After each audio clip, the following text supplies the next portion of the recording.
Imagine nascer com um destino já traçado, não por glória, mas por condenação disfarçada de ouro. Nascer faraó era, para muitos, o ápice do poder, mas na realidade era uma prisão. Antes de continuarmos, já se inscreveu no canal? Assim você ajuda a manter viva essa chama que ilumina histórias esquecidas. E diga, de onde você está ouvindo?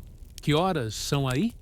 Agora feche os olhos, respire fundo e venha comigo conhecer a triste, pesada e sufocante vida de um faraó egípcio. Porque por trás da coroa havia uma alma exausta. Tudo começava no berço, ou melhor, no trono antes mesmo de nascer. Um faraó era considerado a encarnação viva de Horus, filho de Ra, descendente direto dos deuses. Mas essa linhagem não vinha com bênçãos, vinha com expectativas sufocantes.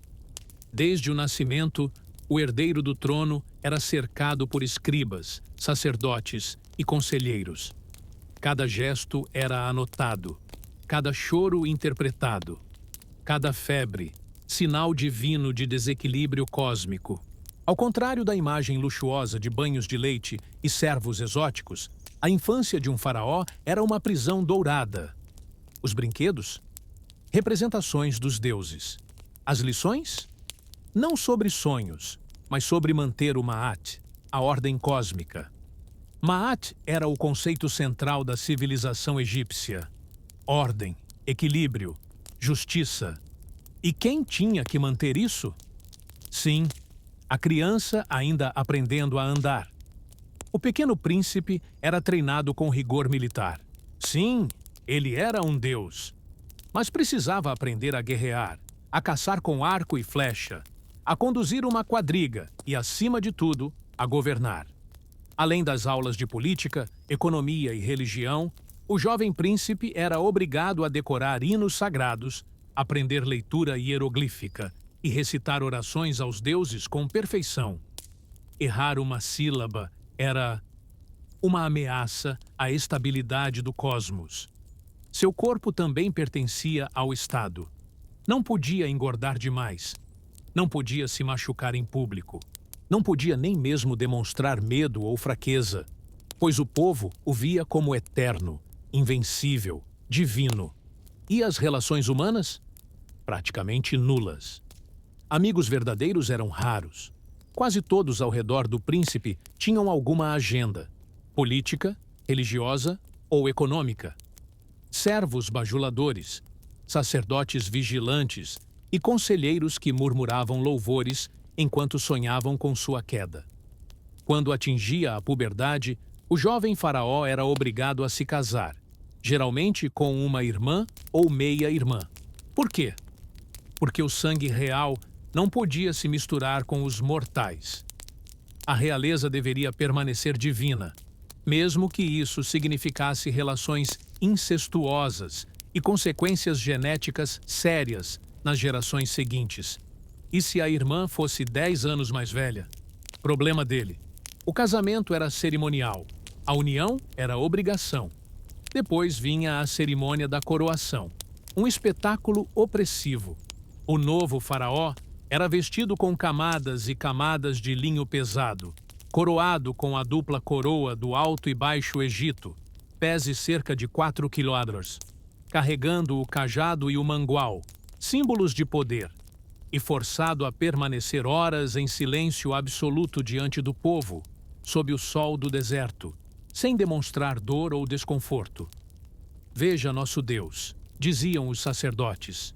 Mas sob aquelas vestes, o novo faraó suava, sentia dores e temia.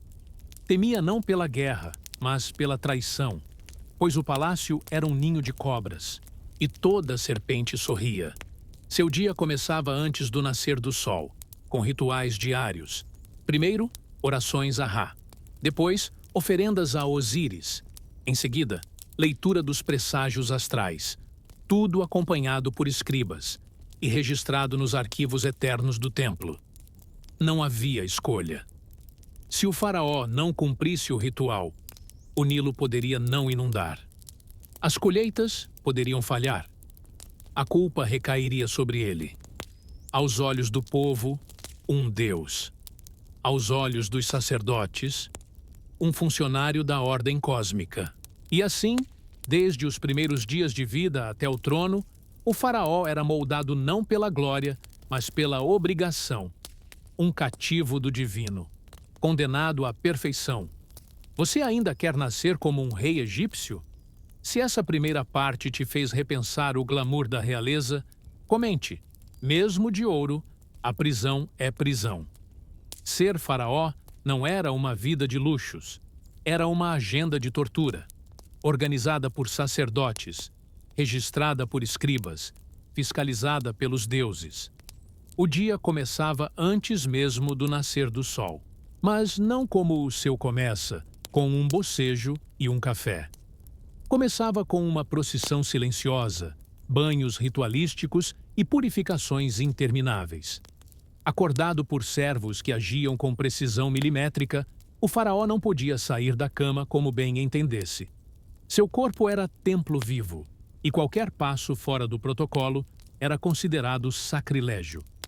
Antes de tocar o chão, seus pés eram lavados com leite de cabra sagrada. Os cabelos, ou o que sobrava sob a peruca cerimonial, eram untados com óleo de lótus. Vestido com roupas de linho purificado, costuradas em silêncio por servas virgens do templo, ele era levado à primeira sala de rituais, o santuário interno do palácio. Ali, o faraó realizava o rito de renovação solar. Ajoelhava-se diante de uma efígie de Ra. Pronunciava 142 nomes sagrados sem errar a ordem. E em seguida fazia oferendas que iam de incenso aromático a comida ainda fumegante, que ele não podia comer. E tudo isso antes de o povo sequer acordar. Mas a verdadeira maratona só estava começando. O faraó não era apenas governante, era sumo sacerdote. E isso significava presidir rituais públicos praticamente todos os dias. Ele precisava comparecer às cerimônias no templo principal, muitas vezes usando coroas diferentes, dependendo da fase da lua, da posição do Nilo ou do humor dos sacerdotes. Cada item de roupa tinha significado. A coroa branca, símbolo do Alto Egito. A coroa vermelha, símbolo do Baixo Egito. A coroa combinada pesava mais que um elmo de guerra. O mangual e o cajado cruzados no peito causavam dores reais no ombro e no braço. A barba postiça dourada, pendurada com tiras de couro, causava coceira insuportável sob o calor. Ele não podia suar, não podia bocejar, não podia demonstrar dor, pois qualquer expressão humana colocava em dúvida sua natureza divina. Imagine permanecer imóvel por 3 horas sob o sol egípcio, enquanto os sacerdotes entoam cantos e o povo o observa, esperando bênçãos para as colheitas. Era esse o luxo do faraó. Todos os dias, antes de tomar decisões, o faraó era obrigado a ouvir interpretações astrológicas. Sacerdotes egípcios observavam a posição de Sírios, a cor das nuvens, o som das aves e até a direção do vento para determinar se o faraó podia assinar um decreto. Sim, o rei dos reis precisava da aprovação do céu para governar. Se as estrelas estivessem erradas, ele deveria adiar qualquer decisão importante, fosse enviar exércitos, construir uma barragem ou simplesmente decretar um feriado. E adivinhe, se algo desse errado, se o Nilo não inundasse, se gafanhotos atacassem, se houvesse seca, a culpa recaía sobre ele. O faraó, supostamente onipotente, era também o bode expiatório da nação. A pressão política moderna pareceria férias diante dessa responsabilidade cósmica. E não pense que ele tinha tempo para almoços descontraídos. Todas as refeições precisavam ser precedidas por rituais de oferenda, primeiro aos deuses, depois aos ancestrais, depois aos símbolos do próprio reinado. Só então o faraó podia se sentar, em silêncio, e consumir alimentos selecionados por médicos palacianos. Nada de comidas fermentadas. Nada que envelhecesse mal. Nada que causasse flatulência. Seria um escândalo ritualístico. Tudo para preservar a imagem divina de pureza, mesmo com fome. Todos os dias, o faraó recebia emissários, generais, sacerdotes, escrivães e membros da família. Mas não era conversa amistosa, era teatro. O protocolo exigia que ele permanecesse imóvel, escutando relatórios que podiam durar horas. Cada resposta sua precisava ser pensada. Se demonstrasse gentileza, era visto como fraco. Se demonstrasse firmeza, era temido demais. E se errasse o nome de uma província, confundisse o título de um sacerdote ou deixasse escapar uma palavra fora do tom. Repercussões públicas, fofocas palacianas e, às vezes, conspiração. Viver cercado de gente não significava estar acompanhado. O faraó era o homem mais solitário do Egito. Ao final do dia, não havia descanso. Havia mais rituais, purificações, orações. A cama do faraó era um altar de lençóis lavados com leite e flores. Mas antes de deitar, ele precisava recitar os hinos do pôr do sol, agradecer pela sobrevivência e pedir aos deuses que permitissem mais um dia. O sono era vigiado por guardas que anotavam se ele se movia. Sonhos eram interpretados pelos adivinhos da corte. Até o inconsciente era propriedade do Estado. Então, ainda acha que ser faraó era viver como um deus? Ou seria mais apropriado dizer, como um servo do divino? Se essa parte te fez repensar a rotina do poder, comente. A coroa pesa até quando se dorme. Você imagina um palácio com paredes de ouro, jardins perfumados e salões infinitos. Mas, para um faraó, aquele paraíso era uma cela, de espelhos e veneno. A partir do momento em que um faraó assumia o trono, ele deixava de ser apenas uma figura divina para se tornar um alvo, um símbolo, um obstáculo. O Egito não era um bloco unificado, era um tabuleiro de peças com interesses próprios. Sacerdotes, generais, governadores de nomos, escribas influentes e até membros da própria família real. Cada um com ambições, rancores e segredos guardados sob mantos de seda. Ser faraó era reinar num oceano de sorrisos falsos. Cada elogio podia ser veneno. Cada oferenda, uma ameaça embrulhada em incenso. Muitos imaginam que as maiores ameaças vinham de fora. Invasores, povos vizinhos, guerras em fronteiras. Mas não. O verdadeiro perigo dormia no andar de cima do palácio. Comia na mesma mesa. Chamava o faraó de irmão. Era comum que tios, irmãos mais novos e até filhos tivessem ambições ao trono. Afinal, não havia sucessão linear clara como nos reinos europeus. O faraó nomeava seu sucessor, sim. Mas nada impedia um general carismático, um irmão envenenado de ciúme ou um sacerdote influente de encurtar a linhagem. Em muitos casos, a transição de poder acontecia de forma silenciosa. Uma febre súbita, uma infecção estranha, um sonho do qual não se acorda. A história registrou dezenas de mortes misteriosas, faraós que reinavam por poucos meses, sucessores que apareciam subitamente sem contexto e estátuas que eram destruídas sem explicação. O palácio egípcio era um labirinto, literalmente. Projetado com corredores secretos, túneis subterrâneos e câmaras ocultas, ele servia tanto como morada quanto como campo de guerra psicológica. Era comum haver passagens usadas por servos para observar e escutar os nobres. Muitos desses serviçais eram fiéis. A quem pagava melhor? A traição vinha em formas variadas. Perfumes envenenados, compostos aplicados nas túnicas reais, cujos vapores eram letais em contato contínuo. Estatuetas amaldiçoadas, entregues como oferenda e deixadas propositalmente nas câmaras do faraó para amaldiçoar sua alma, escritos falsificados, decretos alterados para incriminar ministros ou provocar revoltas, sacerdotes infiltrados, homens do templo que manipulavam os presságios celestes para justificar golpes. Um eclipse era suficiente para alegar que os deuses queriam outro rei.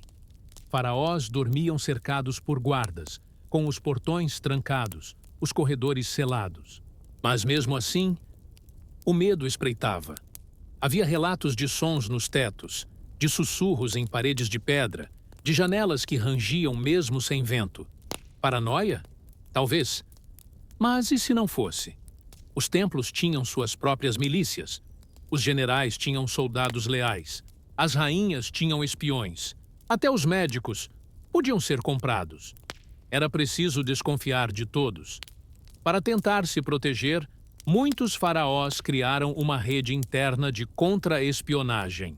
Escolhiam escravos estrangeiros, treinados desde jovens, para servir como escudo e ouvido oculto. Estes eram conhecidos como olhos de Horus.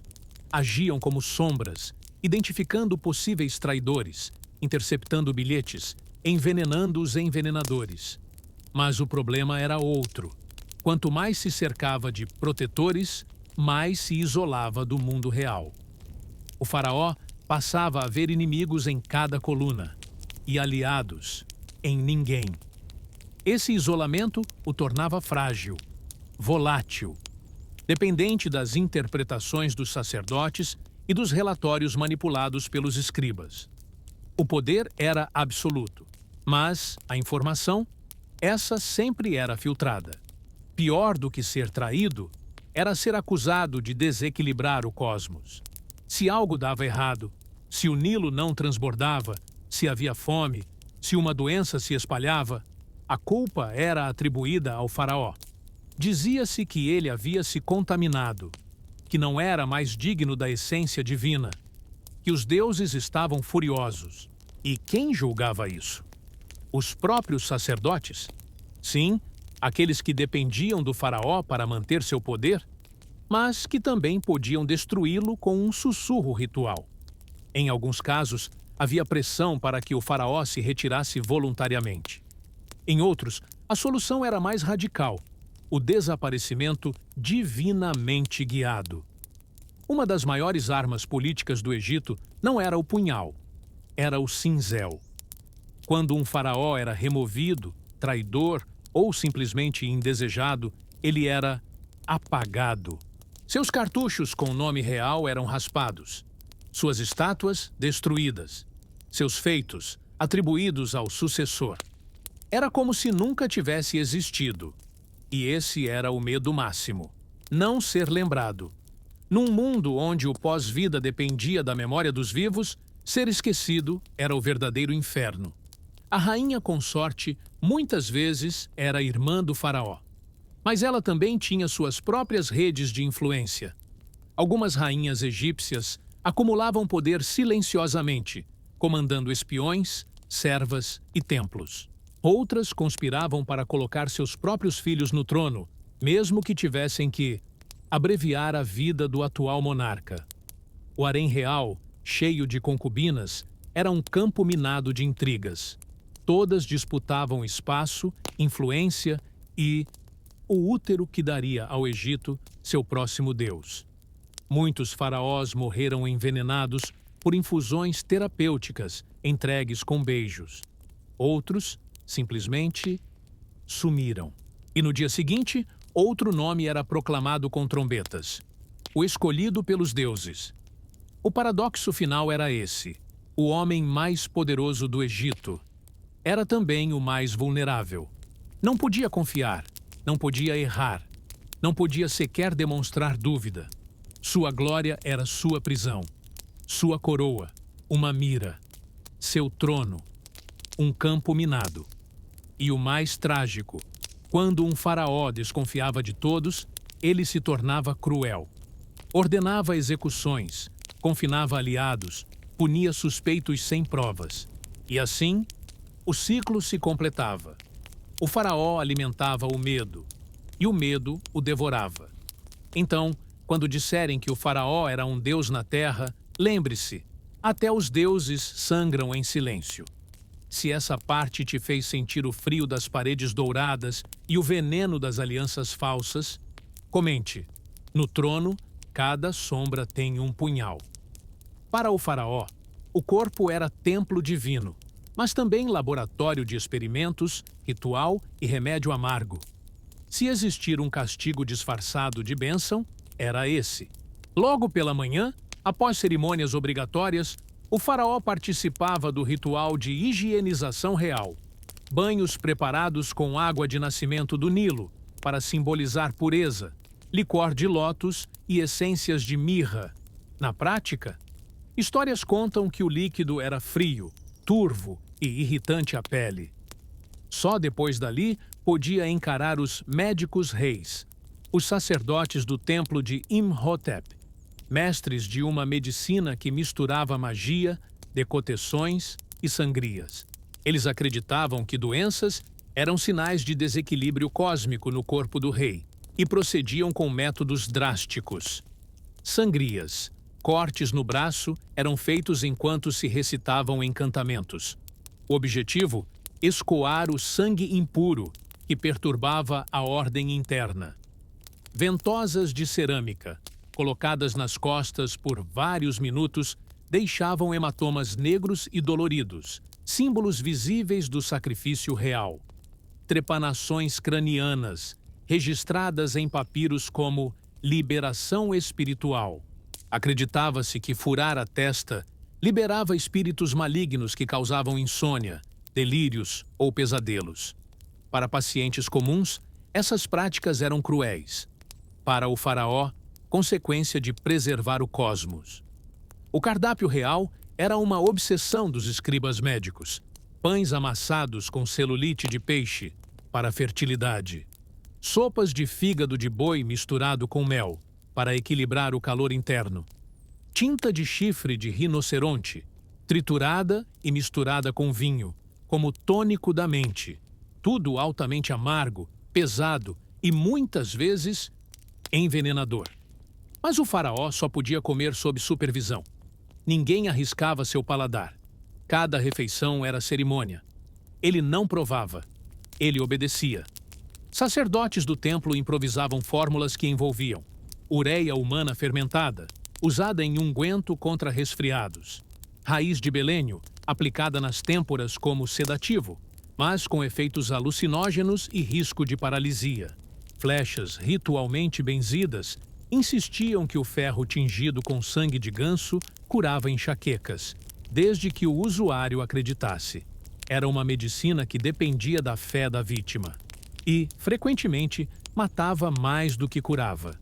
Todo sinal de fraqueza física, frio persistente ou pele amarelada era motivo de pânico.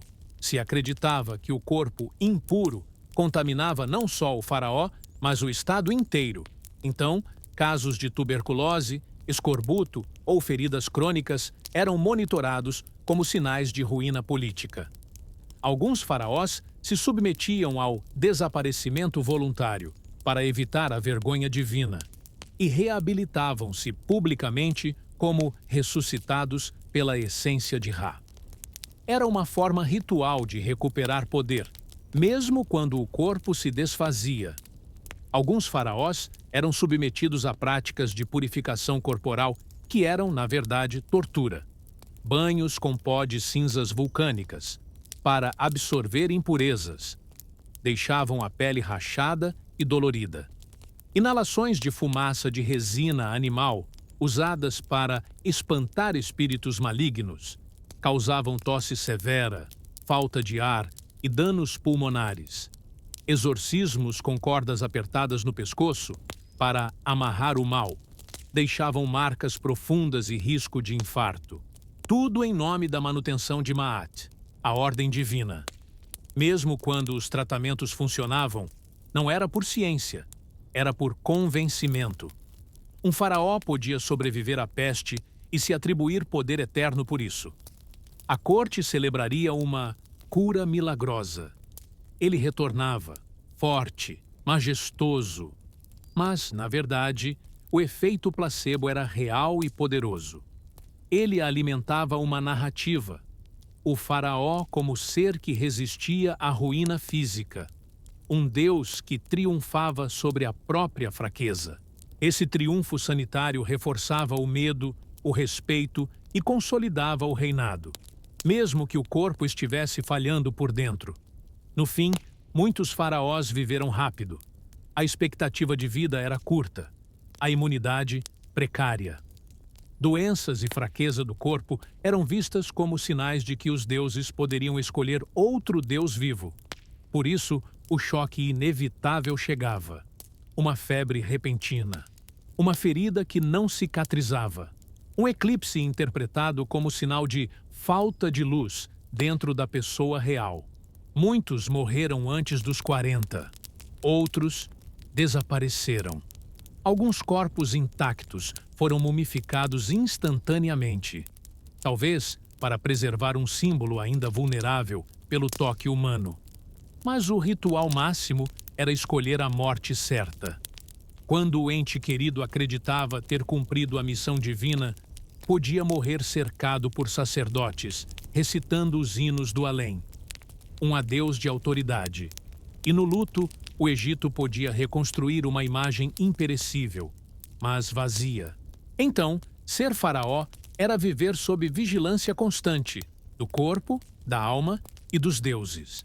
Era uma vida de rituais que mantinham o medo vivo.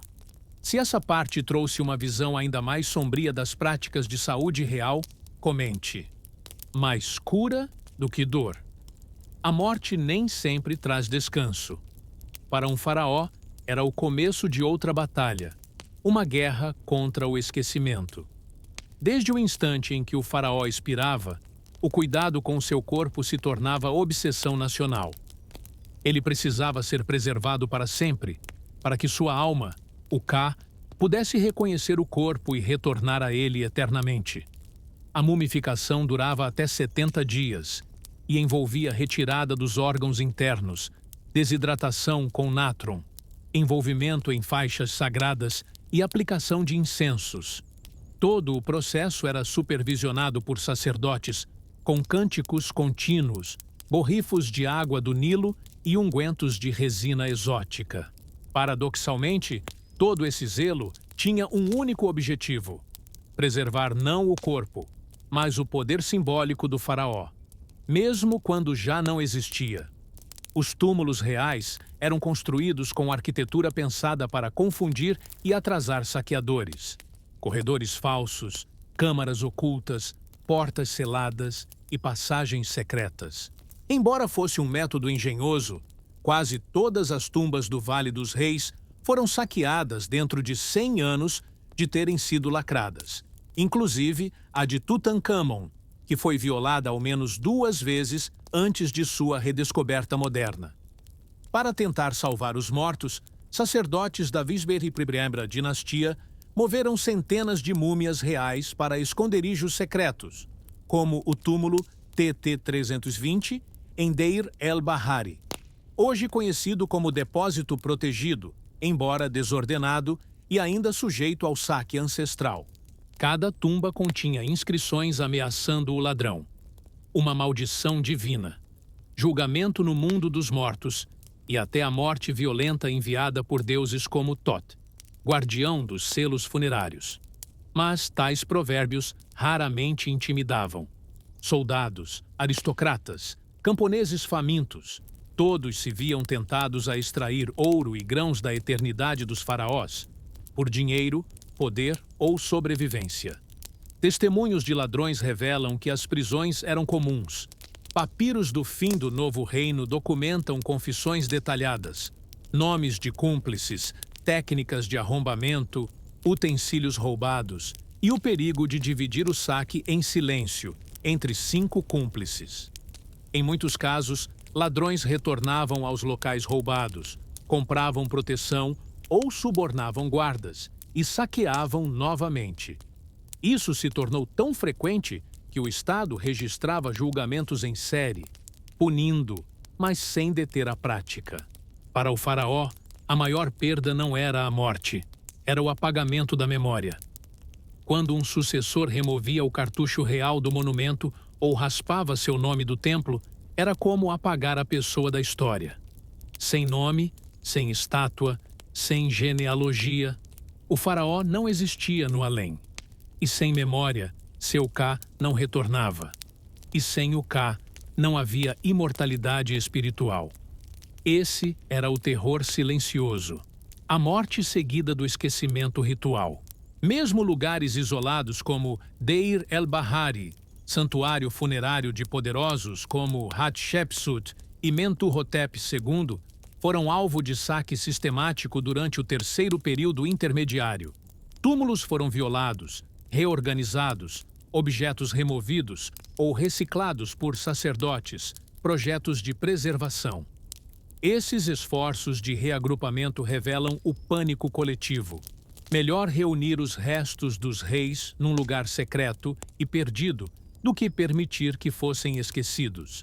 Em 2025, arqueólogos descobriram recentemente o túmulo de Thutmose II, que se revelou vazio, não por ação de saqueadores, mas por ter sido esvaziado há milênios, provavelmente por provocações naturais, e posteriormente reaberto como túmulo para outros fins. Isso demonstra outra faceta do tormento pós-morte. Até uma tumba intacta pode se perder para a inundação, para a relocação e para o abandono, apagando o faraó ainda na pedra sobre a qual sua história foi escrita. Mesmo após a morte, a figura do faraó era restaurada ritualmente. Reencontro, queimar incenso, recitar hinos, recriar nações.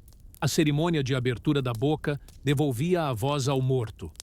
A barca funerária transportava a alma ao além pelo rio Nilo simbólico. Um espetáculo de poder macabro para afirmar que sua divindade permaneceria intacta, mesmo que o corpo gemesse sob a mortalha. Era um ritual de performance para o vivo, para o morto e para o povo. E também para os saqueadores que colhiam dados antes de invadir o túmulo.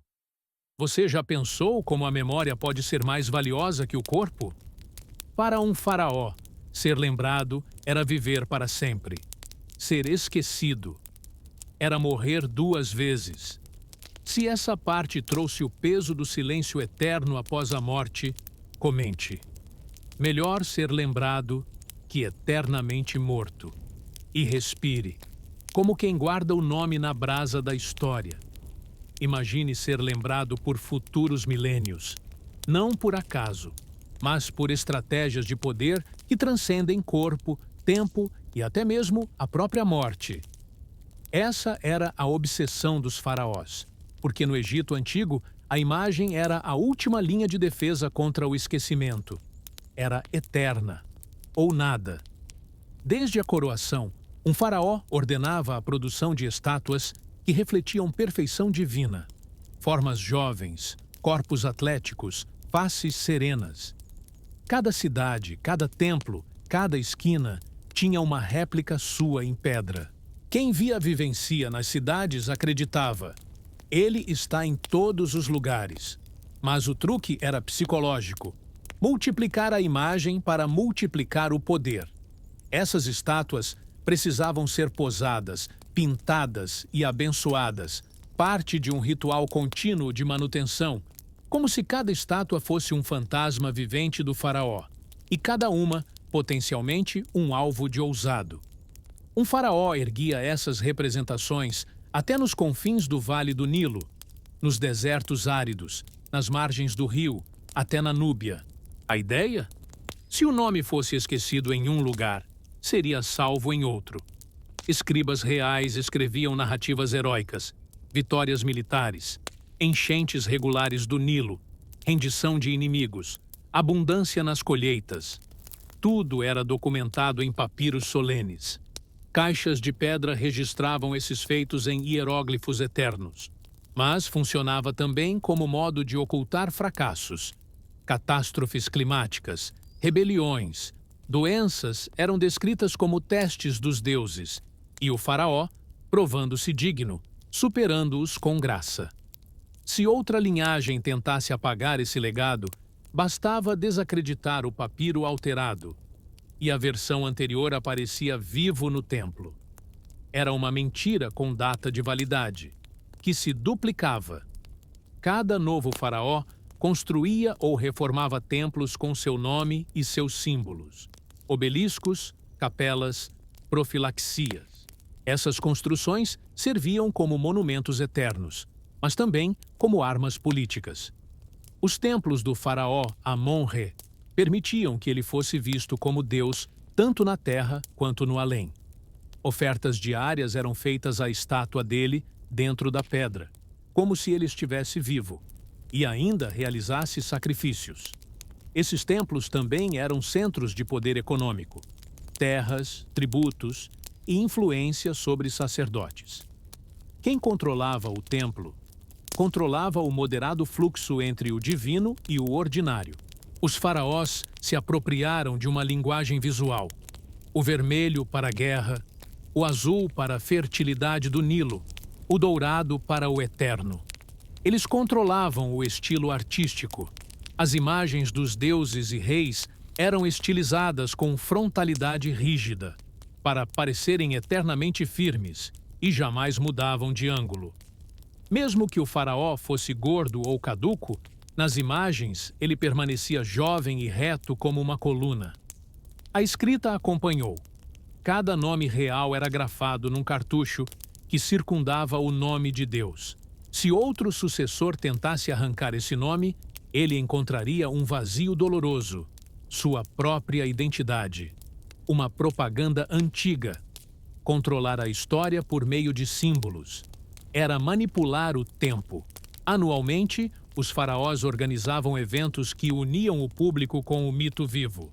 A Festa do Sed, realizada no 300º ano de reinado, mas também em intervalos de décadas posteriores, era uma cerimônia de rejuvenescimento. Saltos simbólicos numa arena, recitação de nomes antigos, oferendas a pastores do Nilo, danças sacras. Era uma forma de dizer ao povo: ainda sou Deus, ainda tenho o poder, ainda posso renovar o tempo. A procissão real também mostrava autoridade. O faraó descia a barca sagrada no Nilo, cruzava cidades e chegava ao templo, onde era recebido com cânticos, bandeiras, multidões entoando seu nome. Era uma política de volume, amplificar a presença física com o espetáculo. Quando um faraó morria, seu nome podia ser apagado rapidamente, mas sacerdotes e escribas fiéis divulgavam versões em papiros privados, em templos antigos, em inscrições duplicadas nos confins do império. Era propaganda subterrânea. Ele viveu, ele reinou, ele marcou o tempo. Essas narrativas circulavam como segredos sagrados, retidas por linhagens de sacerdotes legatários. Era a resistência da história. O faraó podia desaparecer dos monumentos oficiais, mas não dos sussurros. Mesmo legados simbólicos podiam virar reverso. Um sucessor usurpador adulterava as conveniências da narrativa, mutilava estátuas, alterava eventos, reescrevia heranças. Era uma guerra simbólica entre quem preservava e quem apagava. Cada nova dinastia transformava a história passada. Ele foi fraco, ele pecou. Mas sabia-se, ao custo de destruir a pintura, perdia-se o olhar eterno. Alguns faraós morreram jovens, fracassaram na batalha ou tiveram infâmias. Mas suas estátuas continuaram, às vezes escondidas, outras entregues ao templo. Era como mensagem. Se ele vacilou, mas permaneceu, a ideia dele ainda reinava. A imagem era um pacto com a eternidade. Quando arqueólogos modernos examinam túmulos intactos, estruturas ocultas, papiros milenares, percebem que essa propaganda foi calculada. Existem manuscritos com duplicatas contraditórias, túmulos com nomes riscados e substituídos, estátuas misturadas, por um mesmo rosto se apresentarem diferentes, mas também obras preservadas. Templos que só foram violados milênios depois, com descrições dos rituais intactas. A ciência reconhece. Os faraós foram os primeiros mestres da branding eterna. O poder de um faraó não estava no exército. Estava na permanência de seu nome e do seu culto público. Porque, no final das contas, ele podia não viver muito. Mas, se alguém continuasse a dizer seu nome, fazê-lo cantar e erguer uma estátua em sua honra, ele ainda comandava. E isso era mais poderoso do que qualquer espada. Você já pensou que criar uma marca é quase uma forma de buscar eternidade? Um nome repetido, uma imagem multiplicada, um símbolo que sobrevive à morte? Se essa parte te fez ver que a propaganda real tem raízes milenares, comente. O eco de um nome sobrevive à tempestade. E respire como quem flutua entre pedra e mito. Imagine ser considerado um deus desde antes de nascer, mas carregar dentro de si aquela divindade como uma maldição genética. Os faraós pregavam uma linhagem pura, mas a exigência de sangue divino criou não glória, mas fragilidade. A realeza egípcia proibiu casamentos fora da aristocracia divina. Muitos faraós se casaram com irmãs, meias-irmãs ou tias, não por romantismo, mas por uma lógica ritual. Manter o sangue real intocado, intacto. Esse costume, ao invés de preservar divindade, tornou-se um peso silencioso. Cada criança nascia com risco genético enorme. Mutações recessivas ganhavam força quando herdadas de ancestrais próximos. Múmias bem preservadas, como Tutankhamon, mostram sinais claros: curvatura da coluna, escoliose, pés virados como neuróticos efeitos do nascimento e até anemia severa e malária múltipla, segundo análise genética moderna. Tutankhamon faleceu aos 19 anos, muito novo para quem deveria reinar por séculos.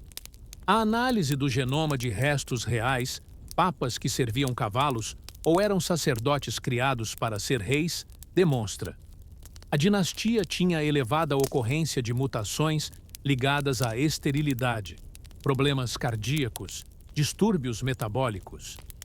Entre Tutankhamon e Tutmoses IV havia laços diretos, filhos de irmãos, irmãos de irmãs. Para manter a linhagem divina, o faraó preferia lacunas genéticas que se mostraram fatais. A falta de diversidade causou infertilidade crescente. Muitas rainhas reais não podiam ter filhos viáveis. Abortos espontâneos, gestações mal-sucedidas e enfermidades infantis altas se tornaram normais. Era como um pacto, permanecer puro, à custa da possibilidade de existir no futuro. As enfermarias reais, em caso de doença, entravam em colapso com medo, porque doença era desqualificação divina. Faraós sofrendo de gota, de artrite, de lúpus, foram vistos como interrompendo a ordem cósmica. E tentativas extremas de cura revelam a tragédia econômica do corpo do faraó. A anemia debilitante significava fraqueza visual e fadiga crônica. Problemas ósseos tornavam o gesto público quase doloroso demais. E quando o faraó protegia sua imagem divina, erguia o cajado e disfarçava claudicações, ele pagava com dignidade. Apesar das práticas medicinais, o corpo real era uma bomba de tempo. Discos vertebrais achatados, artérias endurecidas, infecções crônicas, risco aumentado de paralisia. A medicina do templo tentava soluções: transfusões de sangue animal, purgação com ervas arriscadas, elixires que prometiam virilidade, mas adoeciam o sistema digestivo. A maioria resultava em dor, prisão de ventre, ataques convulsivos. Alguns faraós chegavam a ficar décadas debilitados e ainda assim reinavam, por força simbólica, enquanto o corpo se desintegrava. Alguns faraós foram assassinados por serem vistos como inaptos, contaminando o trono com sua doença. Outros morreram de causas naturais estigmatizadas, e estudiosos especulam que doenças simples foram amplificadas por medicina falsa.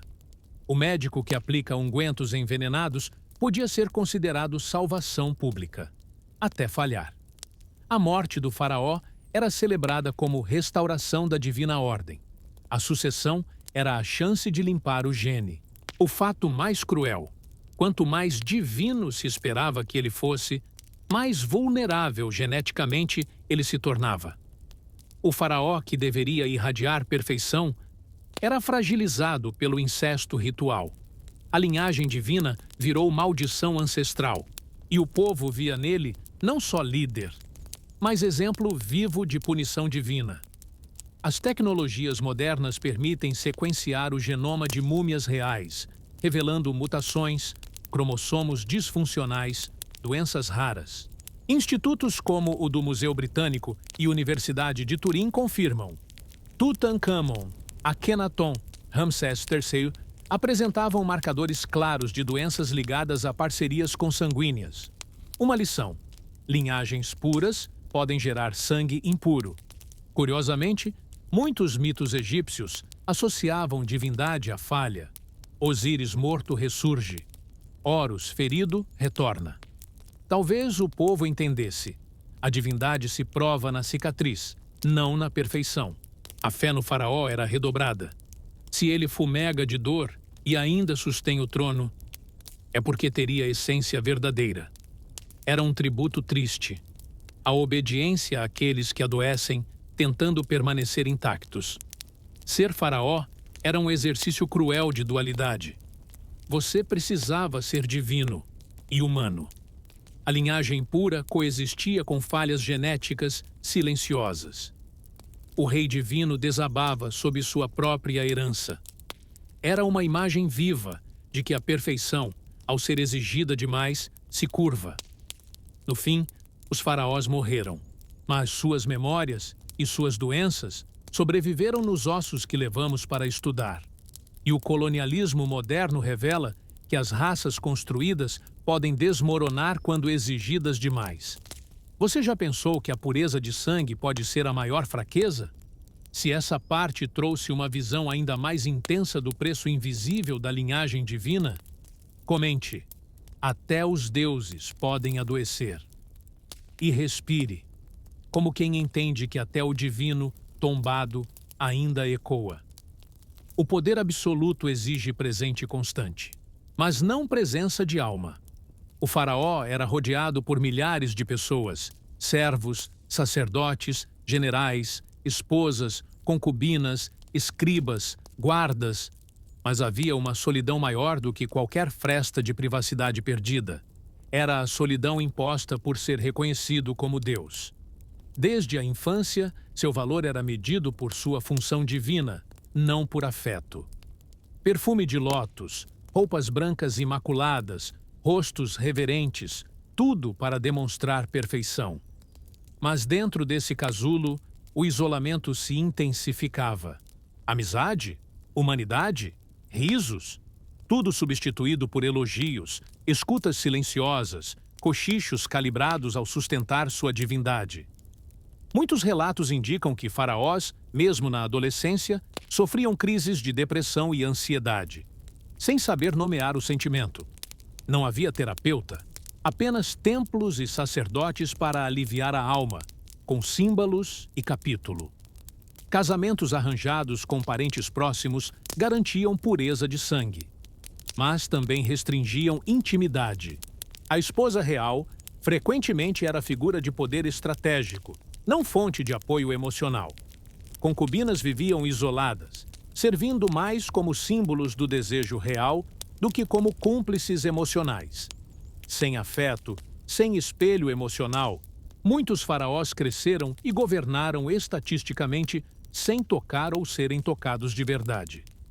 A sexualidade era ritual, não prazer. O toque humano era protocolo, não alívio. Amor era mito. Permanência e descendência. Obrigação. Riqueza ilimitada trazia isolamento maior. Os jardins reais eram cenários vazios, fonte de água, palmeiras e flores perfumadas, mas ninguém com quem compartilhar o olhar que se apaga. O faraó podia comer os melhores alimentos, vestir os tecidos mais finos, mas não podia mostrar fraqueza. Era obrigado a dançar perfeição diante do povo e dançar de pé, mesmo quando o joelho doía. Família? Era luxo emocional. Quem amava demais podia ser inválido ao poder, invisível no trono. O carinho íntimo era risco político. Até as conversas privadas eram acompanhadas. Escribas registravam tudo. Sacerdotes ouviam as palavras. Espiões dormiam nas aberturas escondidas. O faraó endereçava lamúrias à lua, mas nenhuma alma humana lia suas confissões. Ele escrevia aos deuses, não a um amigo. E nem o vento poderia levar suas palavras. Seria registrado como petição ritual. Isolamento real era total. Até o medo de ser traído gerava silêncio. A mortalidade infantil era alta, e muitos faraós perderam filhos ainda pequenos. Mas o luto era uma prática interna, ignorada em público. O faraó chorava em silêncio, em quartos fechados, se desviava da multidão para enterrar gestos de afeto perdidos. Mas não podia chorar na frente de todos. Seria interpretado como fraqueza divina. A solidão tomava a forma do vazio deixado por um nome morto antes de existir. Mesmo distante de plebeus, o rei desconfiava de todos. Até do silêncio no salão quando ele entrava. O poder absoluto construiu um cárcere mental, suspeitas constantes, paranoia rituais, medo de estar sendo filmado por olhos invisíveis nos corredores secretos. Ele sabia, traições podem estar no próprio eco dos passos. Por fora, o faraó gesticulava firme, discursava com autoridade, aparecia em festivais. Por dentro, o sistema emocional já havia faltado. Insônias? Eram comuns. O corpo exausto pelo medo respirava em desalinho. Sonhos bizarros? Apareciam repetidos desde a adolescência. Labirintos, olhos nas paredes, sombras que se cruzavam. A mente real se tornava a mesma prisão que os corredores do palácio. Espelhos infinitos, sem rota de fuga. Alguns papiros paralelos à corte guardam relatos raros de confidências anônimas e críticas dispersas. Escritos por oficiais que admiravam, mas lamentavam o trono solitário. Lá se fala de homens que sofriam sozinhos, choravam em tépidos corredores e ansiavam apenas por tocar alguém. Um servo, um tutor, alguém que não fosse Deus. Estes documentos, redigidos em tons humildes e escondidos em templos menores, revelam: havia miséria emocional mesmo na opulência sagrada. Quando um faraó ficava emocionalmente exaurido, incorriam consequências societais. Desorientação política diante de desafios. Depressão que paralisava decisões. Paranoia que transformava aliados em inimigos. E decisões severas demais, tomadas como forma de afirmar poder oculto. Punições severas surgiam não da lei, mas da necessidade de demonstrar virilidade divina, mesmo que perturbada. O silêncio agressivo tornava-se autoridade. Hoje sabemos, isolamento emocional tem poder físico. Hipertensão, úlceras, ansiedade crônica, doenças autoimunes. E há evidência de que os faraós, símbolos de poder, eram vítimas dessas condições resultantes de um comando eterno sobre si mesmo. A ciência contemporânea reconhece que isolamento prolongado pode abalar o sistema nervoso, afetar hormônios, corroer o sistema imune. E muitos deles adoeceram cedo. E não por causas mágicas, mas por corpos destruídos pela ausência de afeto. Você já pensou que poder e afeto são parentes distantes? Que mesmo tendo todo o luxo do mundo, pode faltar aos olhos a pessoa certa? Se essa parte te fez enxergar o vexame da solidão vestida de ouro, comente. Até o Deus mais poderoso pode se sentir só. E respire, como quem entende que o trono também é cárcere emocional. A egiptomania, o fascínio por símbolos e estética do Egito Antigo, explodiu no século XIX, após a expedição científica de Napoleão ao Egito. e a publicação da Monumental Description de l'Égypte.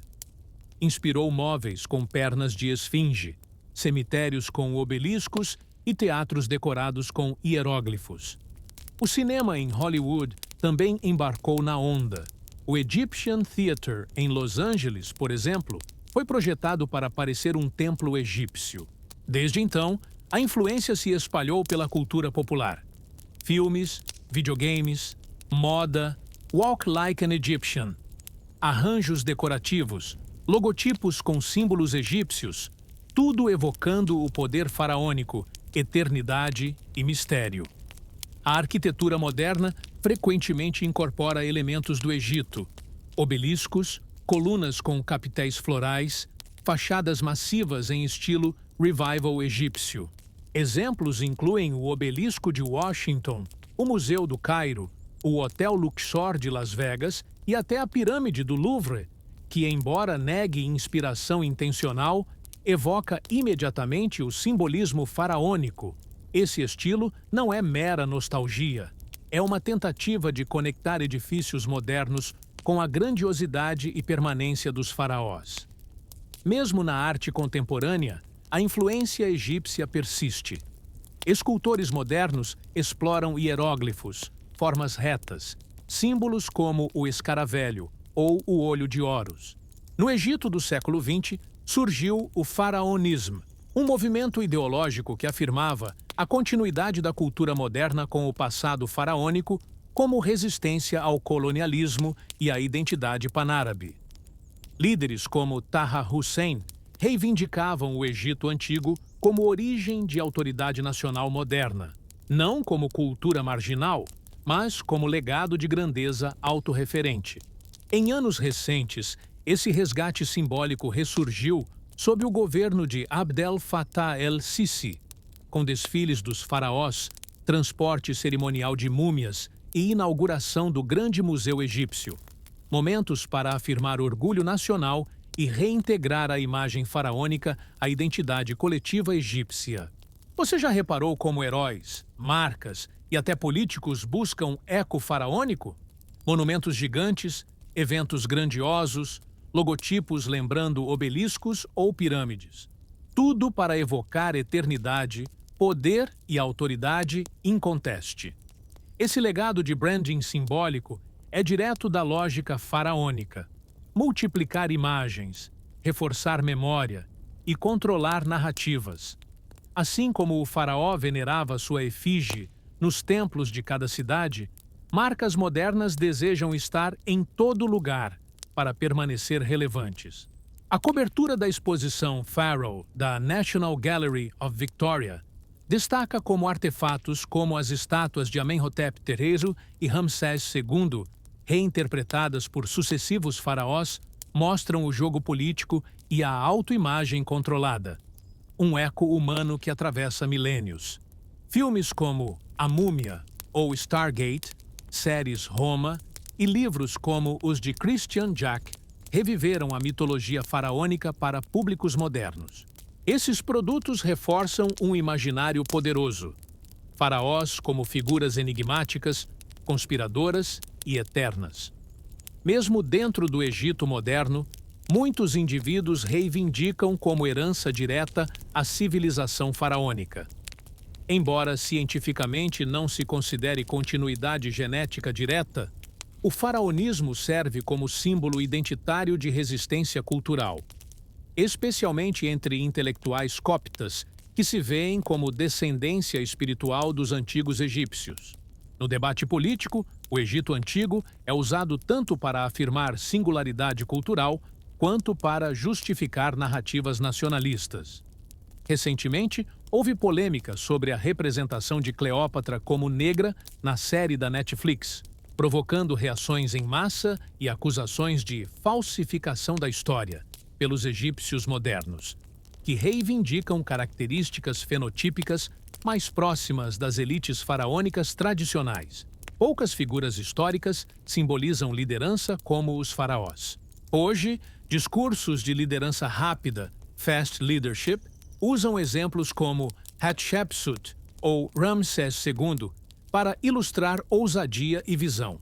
embora com a ironia de que suas próprias notas foram sistematicamente apagadas por sucessores.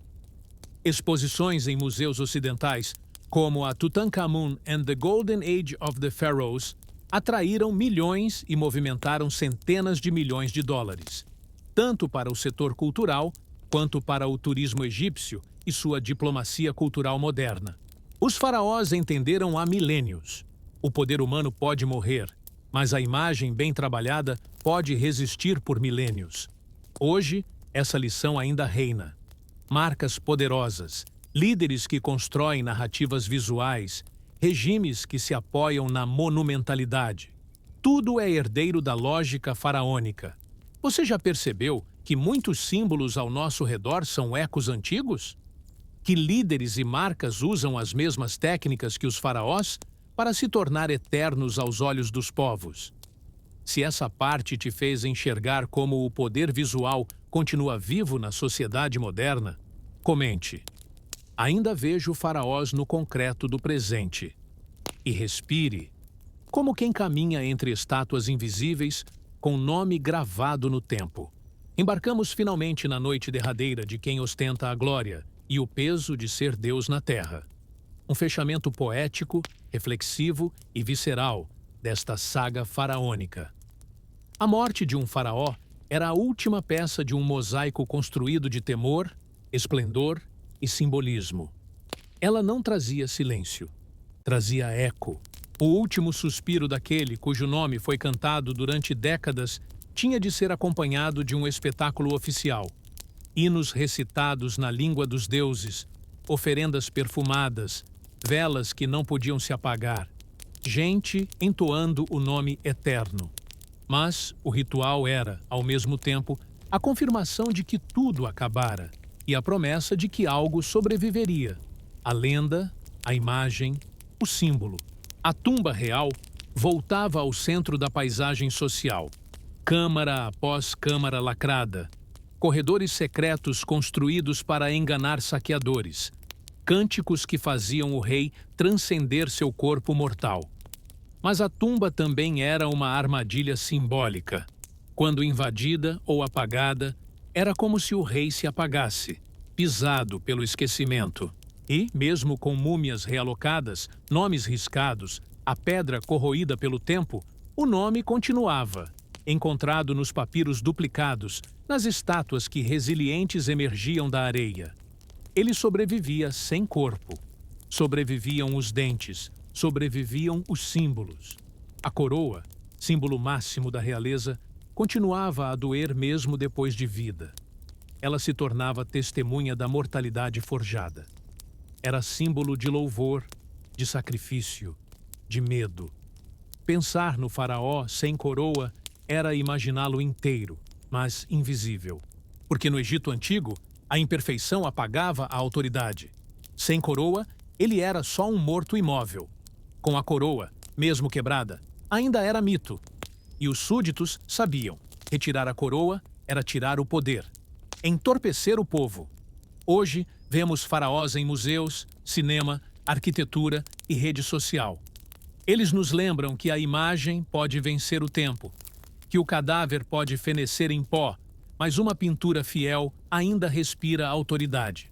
Nós construímos obeliscos que desafiam horizontes, criamos marcas que ecoam símbolos faraônicos, porque aprendemos que luz se multiplicava em gestos racionais de permanência.